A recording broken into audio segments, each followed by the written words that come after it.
Em nome do Pai, do Filho e do Espírito Santo. Amém.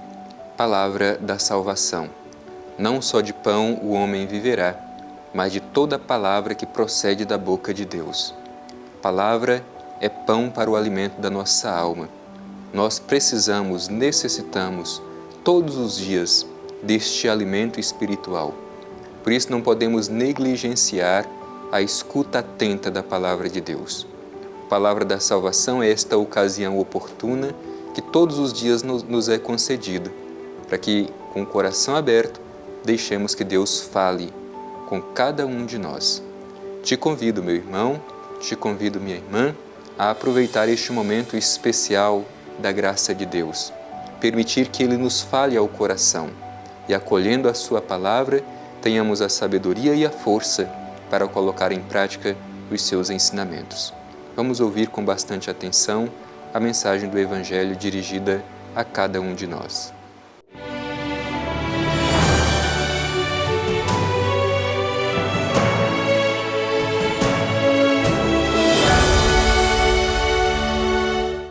Proclamação do Evangelho de Jesus Cristo segundo Lucas.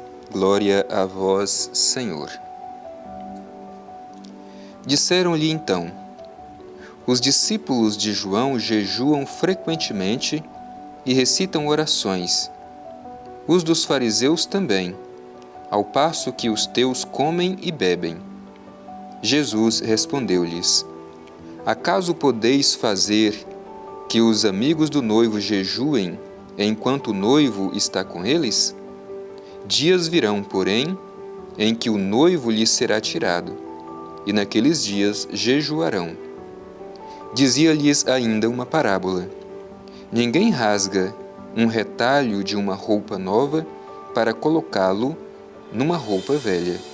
Ao contrário, rasgará a nova e o remendo tirado da nova ficará desajustado na roupa velha. Ninguém põe vinho novo em odres velhos.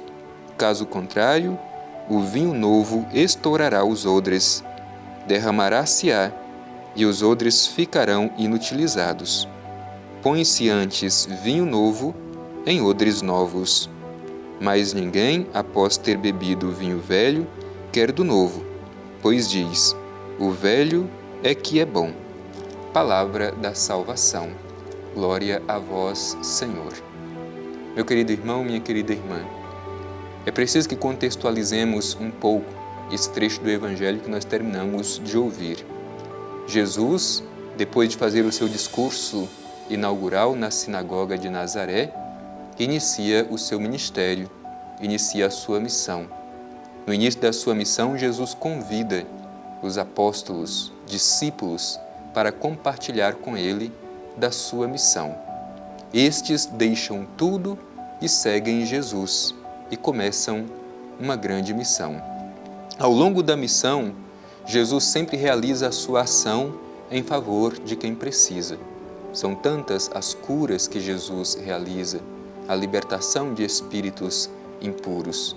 Mas, num determinado momento, Jesus começa a confrontar-se com os fariseus, com os chefes religiosos do seu tempo. Um dos que Jesus chamou para segui-lo era justamente cobrador de impostos, considerado um pecador público. Por isso mesmo os fariseus se incomodavam tanto com o jeito de ser de Jesus, desconsiderando que ele pudesse vir da parte de Deus, uma vez que se sentava com os pecadores. Mais do que isso, convidou inclusive um cobrador de imposto para ser um discípulo seu. Por isso, os fariseus sempre criam dificuldades com Jesus. É neste contexto que a gente vai entender o que acontece no trecho que nós ouvimos hoje. Por que Jesus foi interpelado? Justamente porque não compreendiam esta ação de Jesus em favor das pessoas, essa sua proximidade das pessoas, sobretudo aquelas que estavam marginalizadas e excluídas. Bem, o Evangelho começa dizendo: os discípulos de João jejuam frequentemente e recitam orações, os dos fariseus também, ao passo que os teus comem e bebem. Assim interpelam Jesus. Por que os discípulos de João E os discípulos dos fariseus jejuam e os teus não. Eles comem e bebem. A resposta de Jesus é muito interessante, porque aponta para uma imagem que desde o Antigo Testamento é utilizada para falar da relação de Deus com o seu povo, a imagem matrimonial. Deus é o esposo e Israel, o povo, é a esposa.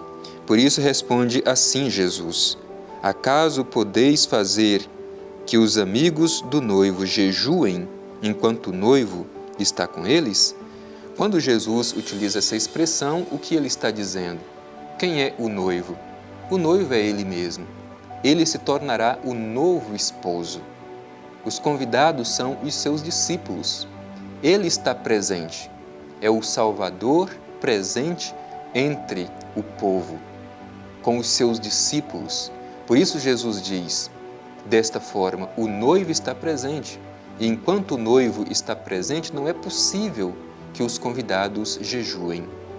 Por isso, foi dito que esta imagem matrimonial é importante, porque aponta para a relação de Deus com o seu povo. De fato, o trecho do Evangelho que nós ouvimos nos fala desta nova relação.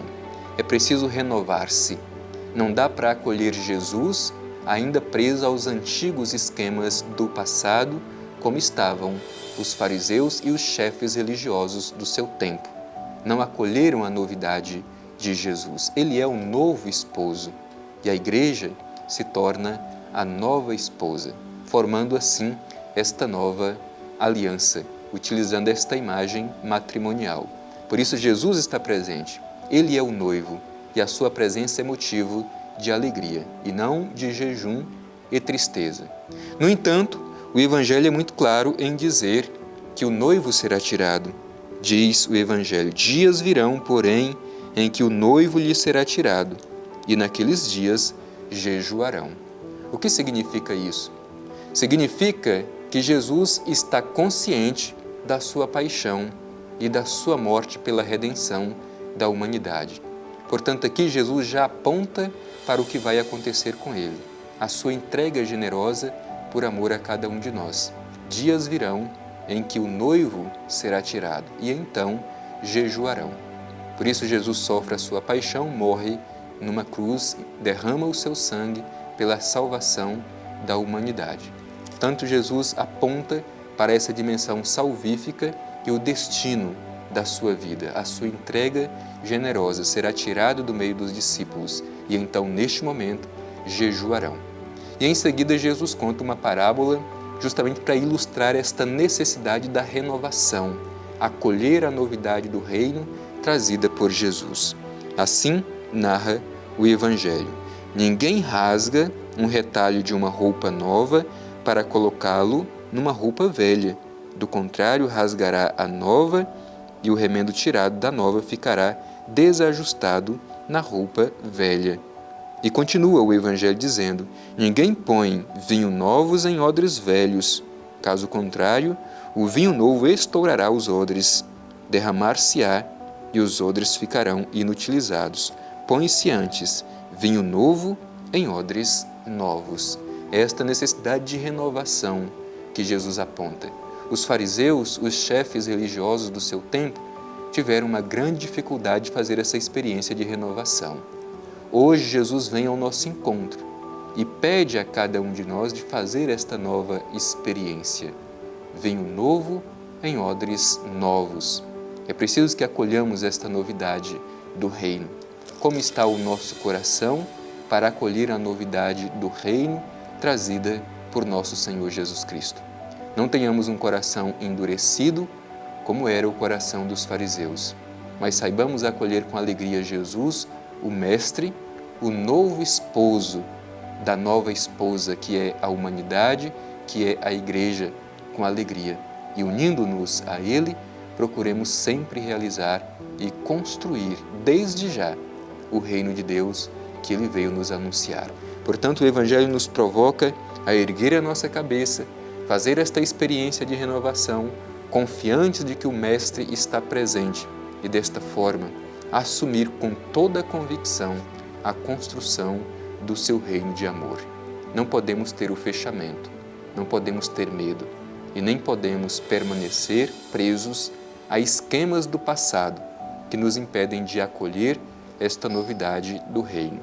Cristo nos convida à renovação e espera que cada um de nós, com abertura de coração, faça esta experiência da novidade de Jesus entre o seu povo.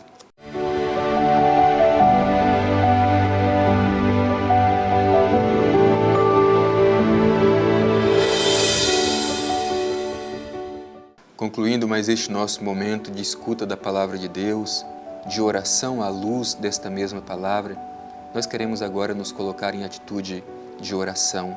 Afinal de contas, esta renovação que o trecho do Evangelho que ouvimos pede de nós só é possível através desta intimidade com Deus. Intimidade com Deus nós chamamos de oração, é o nosso diálogo amoroso com o Pai Eterno. Vamos juntos nos dirigir ao Divino Pai Eterno e fazer a nossa oração. Pai Eterno, te pedimos no dia de hoje a graça da transformação do nosso coração, que sejamos renovados pela força do Teu Espírito, de modo que saibamos acolher a novidade do Teu reino, anunciado por Teu Filho Jesus Cristo. Ajuda-nos, Pai Eterno, a seguir os passos de Jesus, construindo neste mundo o reino por Ele anunciado. Assim seja. Amém. O Senhor esteja convosco, Ele está no meio de nós. Abençoe-vos o Deus Todo-Poderoso, Pai, Filho e Espírito Santo. Amém.